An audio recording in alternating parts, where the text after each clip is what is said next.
పల్నాడు జిల్లా పోలీస్ తెలుగువారి ఖ్యాతిని ప్రపంచానికి చాటి చెప్పిన మహోన్నత వ్యక్తి గౌరవ డాక్టర్ శ్రీ నందమూరి తారక రామారావు గారు, పల్నాడు జిల్లా ఎస్పీ శ్రీ కంచి శ్రీనివాసరావు ఐపీఎస్ గారు ఈరోజు పల్నాడు జిల్లా ఎస్పీ గారి కార్యాలయంలో ఆంధ్రప్రదేశ్ మాజీ ముఖ్యమంత్రి వర్యులు స్వర్గీయ డాక్టర్ శ్రీ నందమూరి తారక రామారావు గారి 102వ జన్మదినం సందర్భంగా ఆయన చిత్రపటానికి పూలమాలలు వేసి ఘన నివాళులు అర్పించిన శ్రీ ఎస్పీ గారు, ఇతర పోలీసు అధికారులు.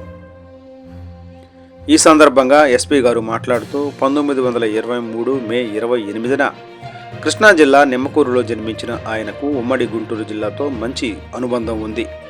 ఆయన గుంటూరు పట్టణంలోని ఆంధ్ర క్రిస్టియన్ కళాశాల నందు విద్యను అభ్యసించారు. విద్యాభ్యాసం అనంతరం సబ్ రిజిస్ట్రార్గా పనిచేస్తూ నాటక రంగంపై ఆయనకున్న అభిరుచితో సినిమా రంగంలోకి అడుగుపెట్టారు. తెలుగు చలనచిత్ర పరిశ్రమలో తనకంటూ ఒక ప్రత్యేక స్థానాన్ని ఏర్పరచుకొని ప్రత్యేక అధ్యాయాన్ని లిఖించుకొని ఎన్నో చిత్రాలతో తెలుగు ప్రేక్షకులను అలరించి అందరికీ ఎన్టీఆర్గా దగ్గరయ్యారు. సినిమా రంగం ద్వారా తెలుగు జాతి ఖ్యాతిని, తెలుగు భాష గొప్పతనాన్ని ప్రపంచానికి చాటి చెప్పిన మహానుభావుడు.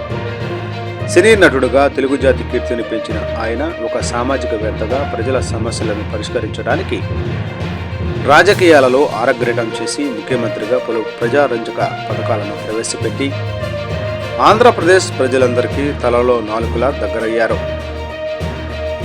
దివిసీమ ఉప్పెన సమయంలో నిరాశ్రయులైన ప్రజలకు అండగా ఉండటానికి, వారిని ఆదుకోవడానికి స్వయంగా జోలెబట్టి భిక్షాటన చేసి మహోన్నత వ్యక్తిగా పూజ్యనీయులయ్యారు.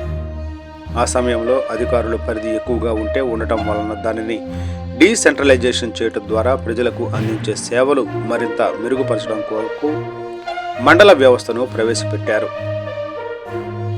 వృద్ధులకు, వితంతువులకు, వికలాంగులకు పెన్షన్ అవకాశం కలిగించారు. కిలో ₹2 బియ్యం పథకం ప్రవేశపెట్టారు. తద్వారా స్వర్గీయ నందమూరి తారక రామారావు గారు తీసుకువచ్చిన పరిపాలన మార్పుల వలన ప్రజలతో అధికారులకు అనుసంధానం ఏర్పడిందని తెలిపారు. ఈ కార్యక్రమంలో ఎస్పీ గారితో పాటు అదనపు ఎస్పీ శ్రీ జేవి సంతోష్ గారు, AR welfare RI Shri L Gopinath గారు, ఎస్బీసీఐ 2 పి శరత్ బాబు గారు, సిసి ఆదిశేషు గారు, ఆర్ఐలు శ్రీహరిరెడ్డి, సురేష్ గారు, ఆర్ఎస్ఐలు, పోలీస్ కార్యాలయ సిబ్బంది తదితరులు పాల్గొన్నారు.